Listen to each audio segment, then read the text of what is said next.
10,000 people just went quiet at the exact same second. Not because someone told them to. Not because the match ended. Because the one person they all came for was walking off the court. And somewhere in that walk, something in the building died. What happens to a stadium when the only reason it's full disappears in under an hour and a half? What happens to a tournament when its biggest star isn't even ranked in the top 10? And what happens to a sport that suddenly realizes it built its whole moment on a 21-year-old who was never supposed to be the story in the first place? Stay with me because this one gets stranger the deeper you go. 3 nights earlier, Toronto didn't feel like Toronto. It felt like someone had airlifted a piece of Manila and dropped it inside a Canadian tennis stadium. Flags everywhere. Families who had never watched a professional match in their lives, standing in line for hours, phones out, chanting a name before she'd even walked onto the court. A grown man in an inflatable dinosaur costume, dancing like his life depended on it, because Alex was about to be introduced. Vendors scrambling to add a Filipino dish to the menu mid-tournament, something that had never happened in the event's history. And center court, a place usually reserved for legends, handed over to a 21-year-old ranked outside the top 20, because organizers had no other choice. She sold out a Wednesday night session in 30 minutes. 30 minutes. The only other player believed to have done that in the last 20 years is Serena Williams. Read that again because it matters for what comes next. 3,100 tickets moved the moment her match got confirmed. Not over a week. Not over a day. The moment it was announced, phones started ringing and didn't stop. The tournament director would later admit, almost helplessly, that they physically could not put her anywhere except the biggest court they had, because smaller courts couldn't hold what she was pulling in. This wasn't a rising star having a good week. This was something closer to gravity. And gravity, as it turns out, has a cruel habit of disappearing without warning. So picture this. Sunday night. Same stadium, same energy that had been building for 3 straight days, thick enough to feel on your skin. And then, in the space of 73 minutes, it's gone. A Swiss veteran named Belinda, calm, composed, almost unbothered by the noise around her, methodically takes the match apart. 6-4, 6-love, a bagel in the second set. The kind of scoreline that doesn't just end a match, it ends a mood. And here's where it gets uncomfortable. Because Belinda isn't the villain here. She's not even trying to be. She's just a professional doing her job extremely well, in front of a crowd that wasn't cheering for her.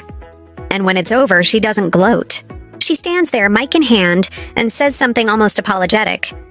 She knows who they came for. She says it plainly, that she understands most of the crowd was rooting for her opponent, but she's grateful they showed up anyway. It's a gracious thing to say.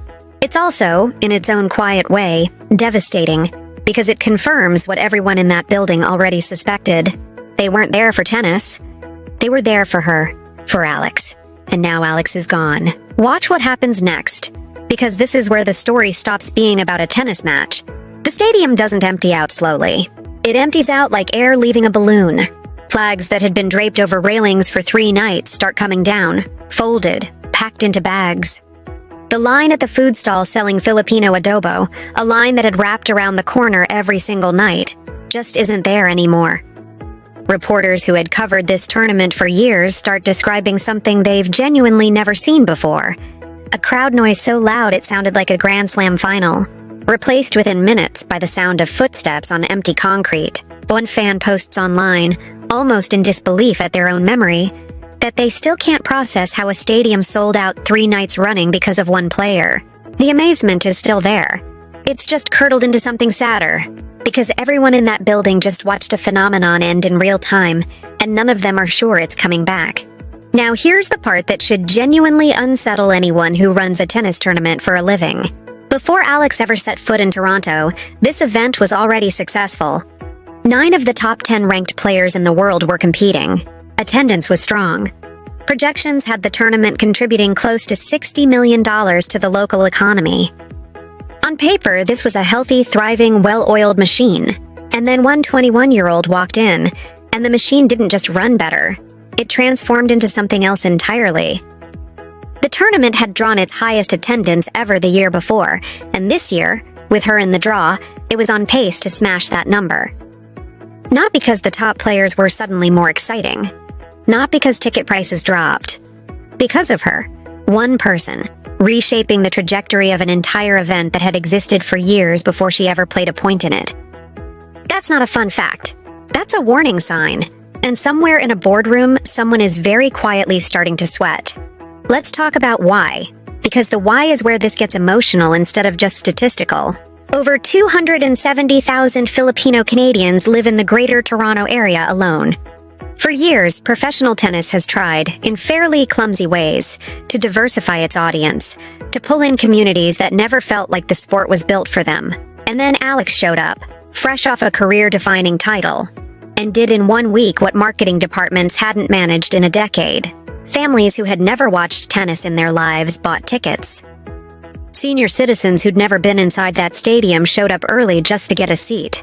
A performing arts group filled an airport terminal with traditional music the moment she landed, like she was returning home instead of arriving in a foreign country. One fan group co-founder described the atmosphere inside that stadium as feeling, unmistakably, like being back in Manila.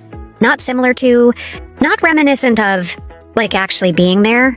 That's not typical sports enthusiasm. That's identity. That's a community seeing itself reflected on a stage it had never been invited onto before, and refusing to let the moment pass quietly. And that's exactly why the silence after her loss hit so differently. It wasn't just disappointment. It was grief for something that had, for 3 nights, felt like belonging. Now follow this thread carefully, because it's the twist nobody saw coming. Belinda, the player who ended the run, isn't just quiet by circumstance. She actually prefers it that way.